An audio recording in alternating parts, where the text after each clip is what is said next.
Brother Captain Uriel has finally been released from the Apothecarium with his stringent rule application. His last engagement with the Plague Lord caused him to be entombed within the apothecary for days on end, and for this action he was lectured for his erratic behavior. But Uriel was a space marine, and thus craved war. So the first thing he did was to convince 5 Terminators to assist him in purging Xenos. Shortly after drop podding in, our Space Marines found themselves against the horrid masses of a Gene Stealer uprising. In today's game of Solar Hammer, we are going to have Space Marines versus Gene Stealer Cultist. Without the Cultist. I needed a way to get the Broodlord in there, and Broodlord doesn't technically exist in 3rd edition, came out in 5th edition, so we're going to do the Gene Stealer Patriarchy from the Gene Stealer little thing that we got out there. So, let's get started. First, let's see who goes first. Red for Space Marines, black for Tyranids. Or Gene Stealers, or whatever. Gene Stealers go first. As in any game of Warhammer, the first thing we're going to do is going to move the Gene Stealers up just a bit. And now that they moved up, we're going to move up the Patriarch to a higher vantage point. Also, I was thinking about, would it be cool if, like, you could actually jump from one, like, ledged area to another? I think that'd be cool, but that's not how the game's going to be played now, is it?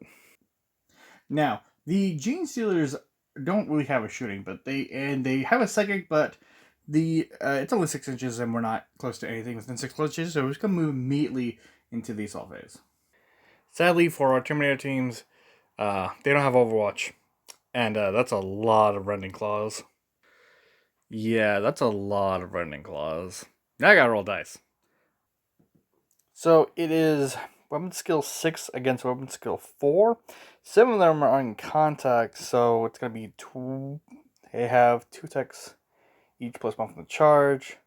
Actually, hold on. They get +1 because they have dual weapons, technically. Hold on, I gotta do numbers again. Gene Stealers / Patriarchs does not give them an extra attack, only what is listed in their profile. So yeah, never mind. Right, so weapon skill 6 against 4, so 3s. Alright, not bad, not bad. Nothing fell off the table. Also, any attacks from Gene Stealers which roll a 6 to hit will wound automatically and ignore the armor saving throws. Lovely. So we have 5 automatically unsavable wounds. Okay, so 5 unsavable wounds that tear through Terminator armor. Terminators only have 1 wound.